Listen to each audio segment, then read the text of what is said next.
25, and we were speaking about to be able to understand what was the chiddush by Matan Torah that we're saying that the Yidden, I'm sorry, not the chiddush of Matan Torah. We were trying to explain what was accomplished by Matan Torah to be able to reach the understanding of what was the chiddush and the novelty that took place by Purim.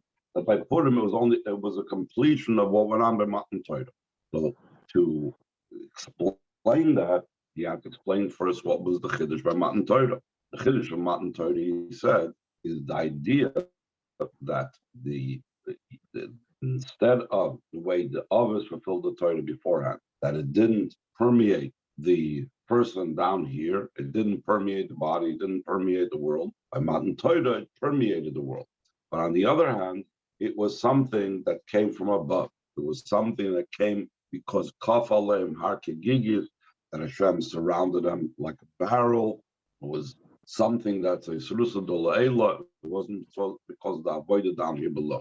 Afterwards, the idea of Kimu Mashakiblu Kvar, what the Yidden accomplished by the miracle, by the Nes Purim, by the times of Achashverosh, is that was also from the perspective of Milmata. And that's what he's going to explain now about this additional thing that took place by the Nes of Purim, by the occurrence of Purim. But then it came not just the effect on the body from above, but the effect on the body came from down here below.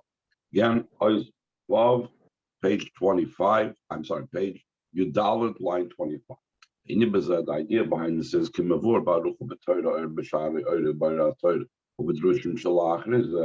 like it's explained at length in the Alter Rebbe's Torah, in the Middle Rebbe Shari Oida. Shari Oida is a sefer where the Middle Rebbe speaks specifically about Chanukah and Purim, and the Oida Torah of the Tzemach Tzedek, and the Mamorim following that from the following Rabbeim afterwards.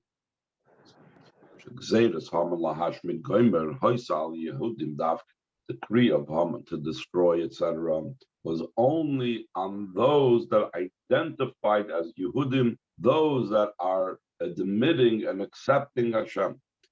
In other words, Am Mordechai, top of page as well, because they told them the nation of Mordechai. What does that mean? What does it matter that the Yidden were the nation of Mordechai? Am. This is a nation that the way how this nation acted was the way how Mordechai acted, that he didn't kneel and didn't bow down. And for this reason, the Yidden were called Yehudim because they were moide in Hashem and Kaifer and Avodah Zarah. Shekol Kaifer Avodah Zarah Nikra Yehudim. Whoever denies Avodah Zarah is called a Yehudim. So therefore, it was only on those that had the acceptance of the attitudes of Mordechai. That's what threatened Haman. What threatened Haman was Mordechai's attitude, and that was expressed also by everyone that was called a Yehudi. For this, they stood in a state and situation of self-sacrifice, not just for one moment. Like in the moment that Hashem turned over upon the mountain like a barrel. Rather, throughout the entire year,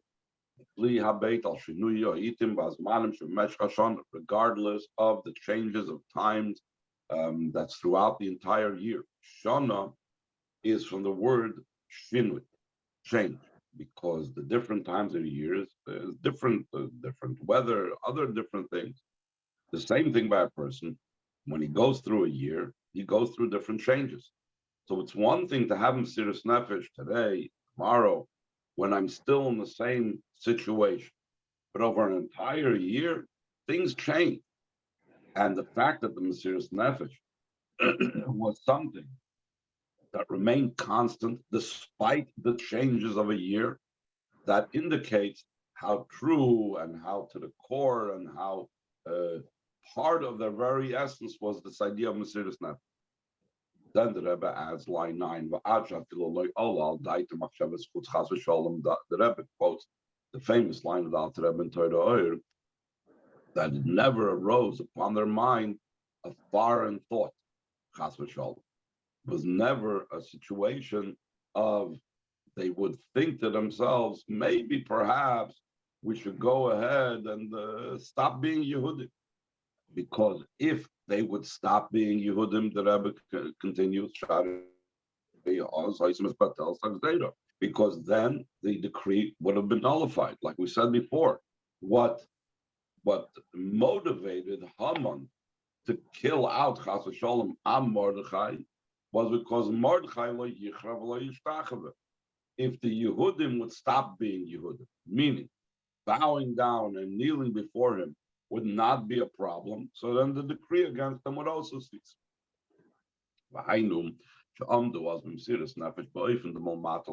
Eden stood then in a manner of self-sacrifice, in a way of from below to above.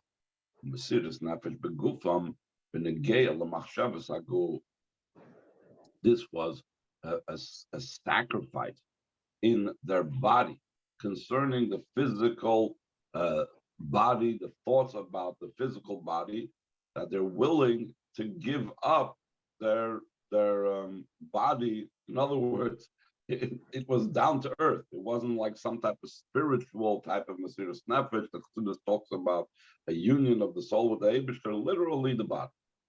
Like it's explained in different places. Sham Mesiras Nefesh Yiloirak b'koyach el Mesiras Nefesh b'poyel baguf. That the Mesiras Nefesh was not just in potential, but it was in the actual physical body, that they actually gave up their lives for it. And there's a very interesting quote from Shari Oira on the side that I'd like to learn. Look on the left side of the page, the commentary over there, line 3. And he quotes from the Mittler Rebbe in Shari Oira.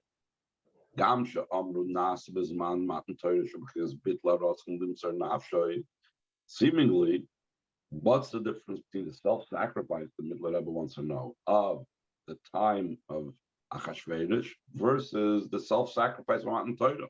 They said Nasa. They were completely giving over their will to the Eibishter. So the Mittler Rebbe said, this is only saying something in speech and only taking on in their heart. You're going to say, what do you mean taking on their heart is a small thing? They weren't lying to themselves. Though they accepted in their heart, in the completely true, and the entire point of their being, still, and all this did not come out into actuality. Similar to what Rabbi Kiva said to students, all my days I was painting over this. When will this opportunity come to my hand that I will fulfill it? When the Romans were torturing him and he was smiling, so he was finally happy that the opportunity for Mesiras Nefesh came about. Mesiras Nefesh or Poel Mamish, an actual Mesiras Nefesh. So the question is, for sure, Rabbi Kiva, when he said Kriya Shema, he had a whole kavanah of Mesiras Nefesh, the total devotion to the Eibishter. So why did he have to wait till now? Why was he suffering and paining over this? That finally now, when the Romans were torturing him, he finally had that opportunity to fulfill it. So he said, because then it will be B'Poel Mamish, Davke. Though surely Rabbi Kiva had Mesiras Nefesh B'Koyach all of his life. So there is something to be said when it touches the actual physical body. It's not just in a state of potential. And the Mittler Rebbe goes on, line 11. May Mordechai bo Knesset Yisrael b'chinas Mesiras Nefesh Poel Mamish. In the days of Mordechai, Klal Yisrael came to actual Mesiras Nefesh. It's known that Haman did not want to kill the Yid. He just wanted them to give up their religion. That's why Mordechai is called the Ish Yehudi. Hagam Shehoyim Shevet Binyamin, though he was from Shevet Binyamin, so why they call him a Yehudim? And also Vafa Kohanim Velavim Shabaisa Doira and Nikran Yehudim. Also the Kohanim Velavim that were also obviously not from Shevet Yehuda, Kohanim Velavim from Shevet Levi. They're still not called Yehudim. Al Shem Bechinas Mesiris Nefesh Al Kiddush Hashem Shleim Mirdasam Lahapis Nafsham, because of their self-sacrifice for the sanctification of Hashem's name, that they didn't change their religion to save their lives. Only through this self-sacrifice that came about. In actuality, that's why that generation merited should be actually in their soul,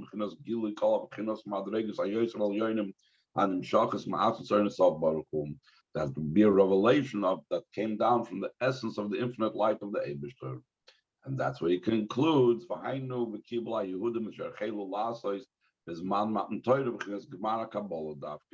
it means, that the Yidden accepted what they began to do during the time of Matan Torah was the conclusion of the receiving, because they had this total Mesiras Nefesh. Okay, so now let's go back to the text of the Maimer itself, right in the center of the page, line 15. And therefore, days in Nasa Guf Moksher Lekabel, I'm sorry, days in Nasa Guf Moksher Sheyuchli is actually in Torah, but even the Kibel. Through this, the body became prepared and ready that it should be able to be by him the way of Kibel, Moshe Kibel Torah from Sinai. Like Moshe received the Torah from Sinai. This goes back to the question at the beginning of the Maimer. In the beginning of the Maimer, we said that we find a very interesting thing. By the Ness of Purim, it says V'kibil HaYehudim. All the Yidden had a level of V'kibil. When it came to Matan Torah, it only says Moshe Kibel Torah Sinai. And then there were further levels. He gave it over to Yeshua, and then to this Canaan, and so on. So there were different grades and different levels over here. But all of a sudden, by Purim, all the Yidden were in the state of a kibbutz, because that Mesiras Nefesh allowed them to be in such a state where they could truly receive it. But the idea behind this is, Moshe, concerning Moshe, it says, Moshe nigash el ha'araf, that Moshe approached the darkness, the very strong darkness that was over there in Har Sinai. So what's this idea of going to the Arafel to receive the Torah? I would think Torah is Torah, it's illumination, it's light. How do you associate the idea of Arafel, of darkness, and a strong darkness like Arafel is, with the idea of Torah? He says the Arafel is not reflecting on the Torah. The Arafel is reflecting about what the Yid is about, what the Yid is doing. So he says, that's explained concerning this. That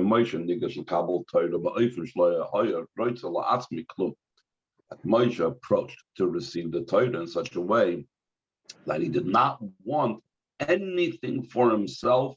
That's the idea of darkness.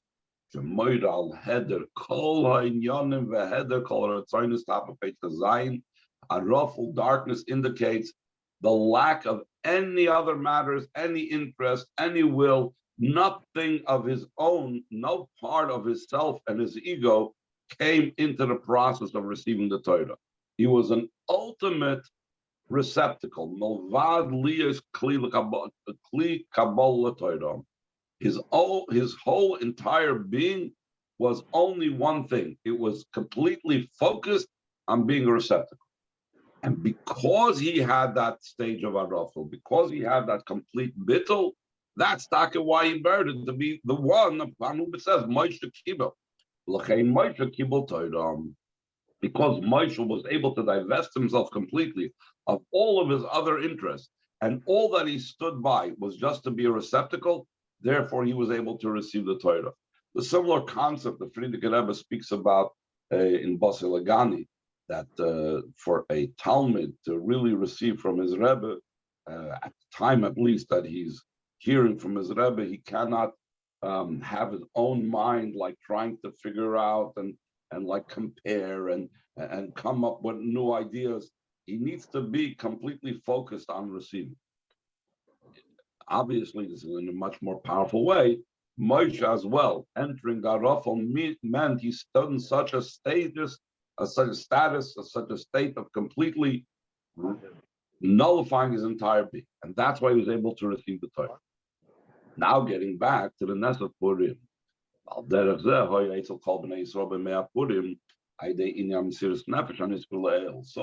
too was by all Yidden during the days of Purim. Through the idea of Mesiras Nefesh that's mentioned before, like the Alter Rebbe explains, the Mesiras Nefesh, the idea of self-sacrifice is the idea of giving up the person's will. What does it mean? I'm giving up my will. The meaning of the word nefesh is will. Like we find in the pasuk, it says, it says, my soul is not in it. What does that mean? That the meaning of that phrase, ein nafshi, it means ein ritzoni, it's not my will. So we see the word nefesh is identified with will. So Mesiras Nefesh, Alter Rebbe explains, is the giving up of one's personal will and interest. Ainu bittul kol ritzoni is the sublimation of all the wills. Al derech in the Moshe nigashal rafel, similar to Moshe approaching the darkness. That's what it means. The same idea. By days, nasa etzlama inim de v'kibil Yehudim. Through that became the idea that the Yidden accepted, just like the level of Moshe Rabbeinu. And then another point, we said also at the beginning of the Maimer that it says v'kibil lashon yachid. It says kibel in the singular. Why does it say in the singular, or was it maybe in the previous Maimer we learned about kibel in the singular? I don't remember right now. The kibel is in the singular, not v'kiblu haYehudim, like it says kimu v'kiblu. It says kibel. Why does it say it in the singular? When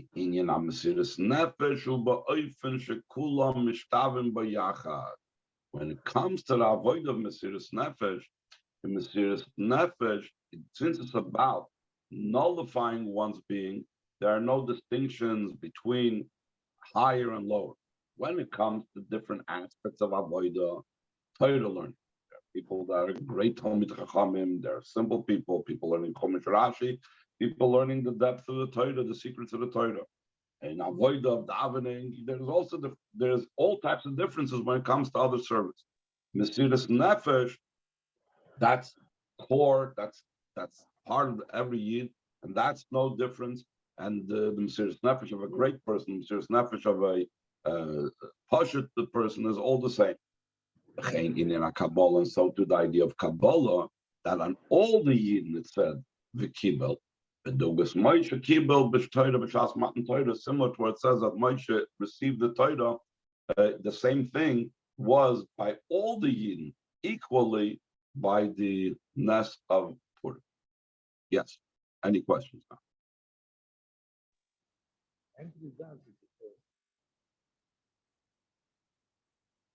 Somebody speaking? Sounds like somebody was speaking in the background.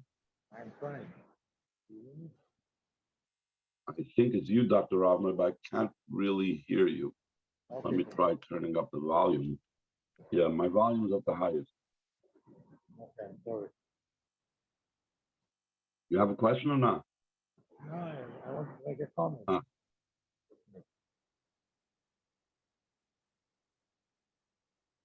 Okay. Oizain, line 14. So that's what it says. That the Yidden accepted what they began to do. Through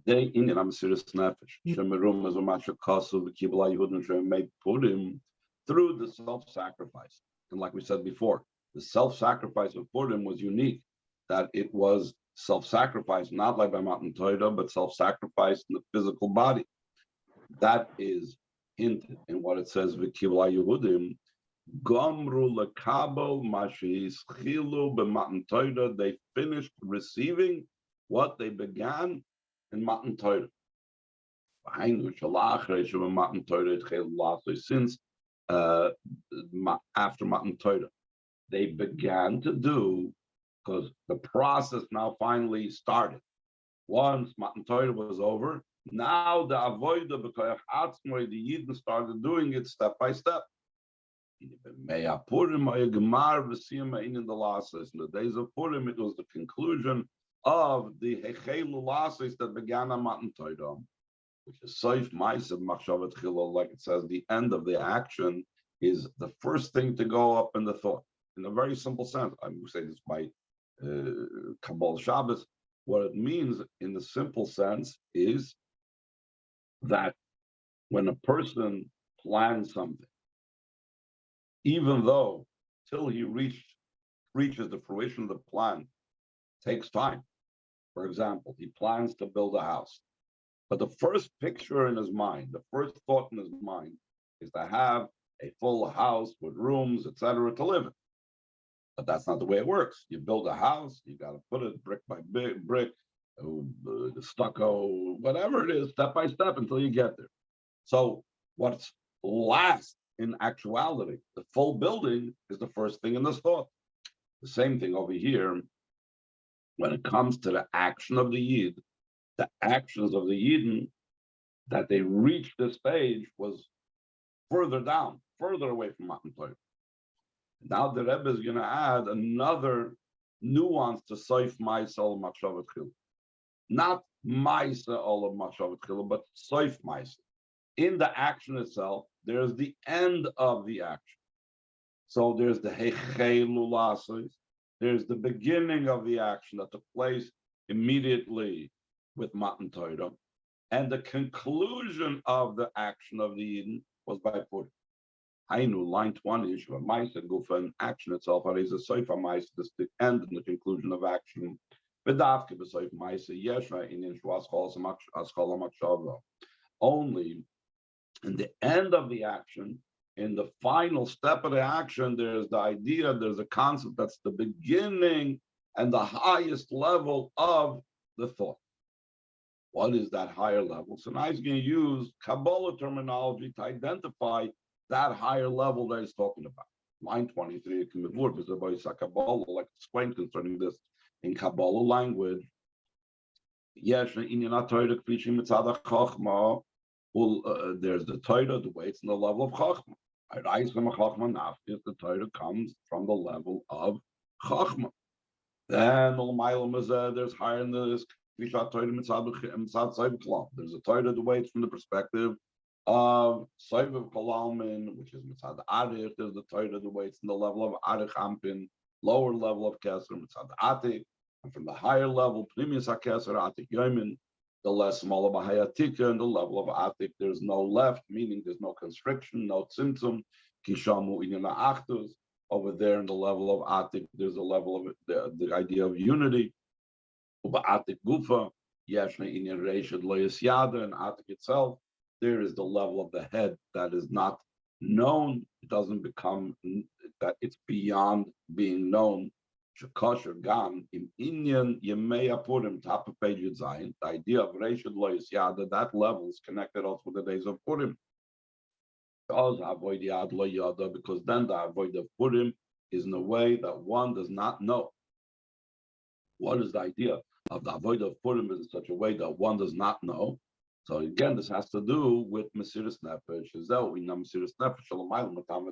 That's the idea of self-sacrifice as beyond the reason and knowledge.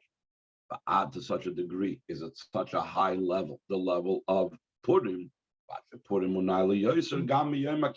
such a degree that Purim is even higher than Yom Kippur.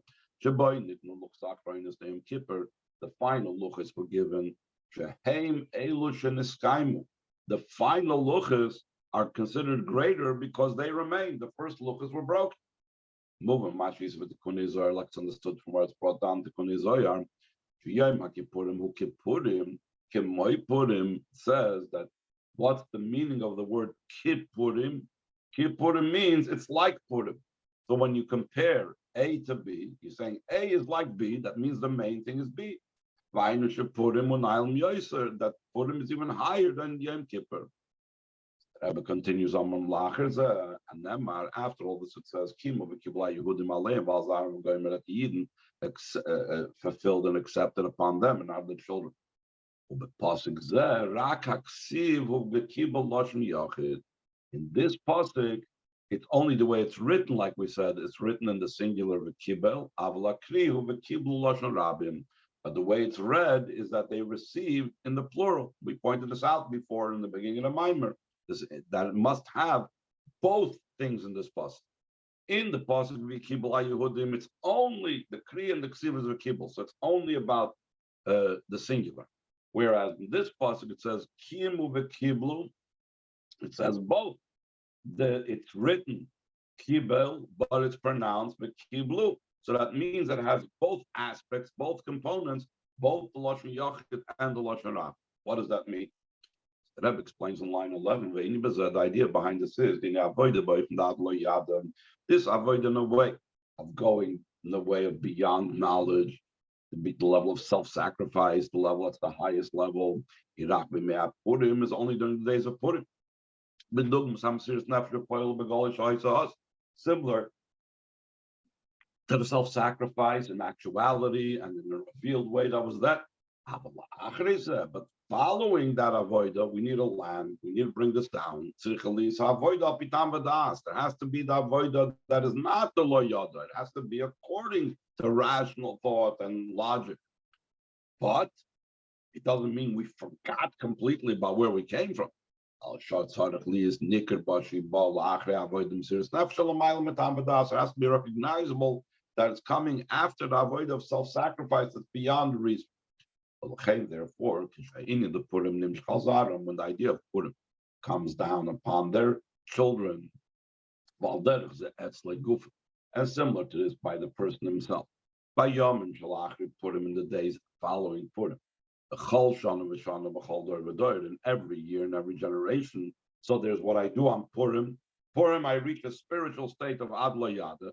And then what happens on the day after Purim, the week after Purim, the month after Purim?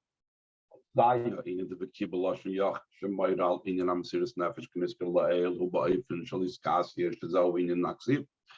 idea that they accepted and the singular that indicates self-sacrifice, like we spoke about earlier, is in a way that's concealed. That's the idea of ksiv.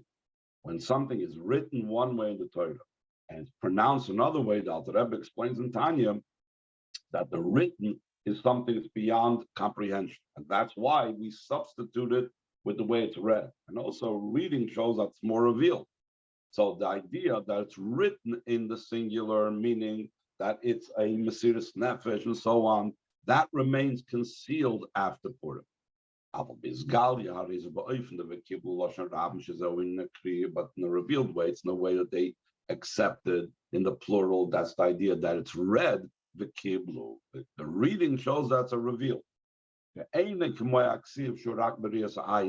The way something is read is not the way it's written, that it's only written is perceived by what you're seeing with your eye.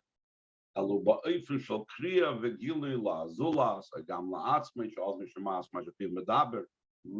is already something that's called out and revealed to another, or even if there's no one else there, it's also he's reading it and revealing it to himself because his ear has to hear what his mouth speaks.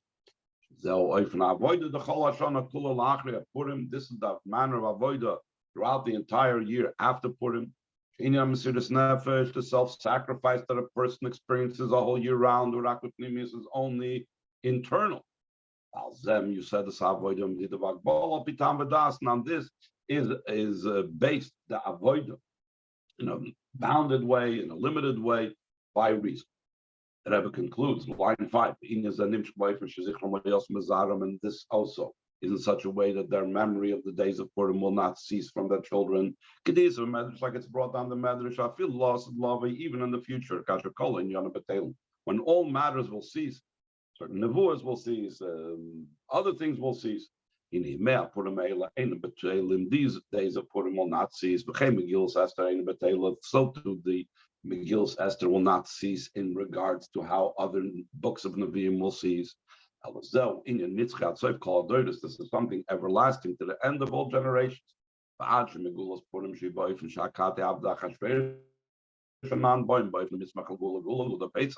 Till from the redemption of Purim. That the redemption of Purim is not a complete redemption, because even after the days of Purim, Yidden are considered still the servants of Achashverosh. So we come from that redemption that we bring it close to the redemption of Pesach. That's why we celebrate Purim always in a Shana Mubarak in the second order, because we want to go from one Gula to the other Gula, from the Gula of Purim to the Gula of Pesach.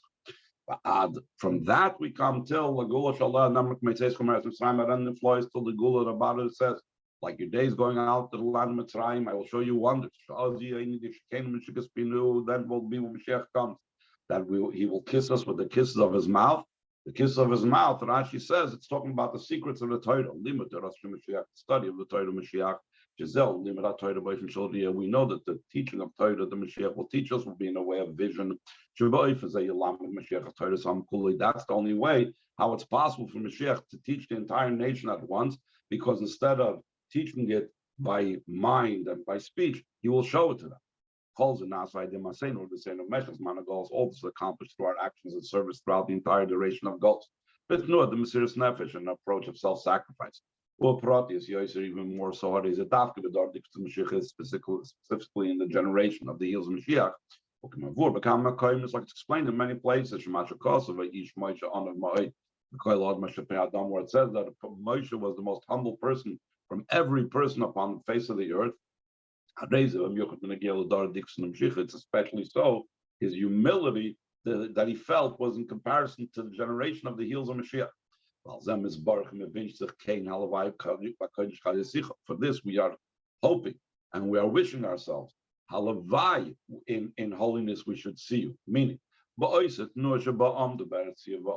the same movement and approach that they were in a land that was parched and thirsty, so too, the way we were thirsty for godliness, we should feel that same connection and yearning for godliness, even when godliness is revealed.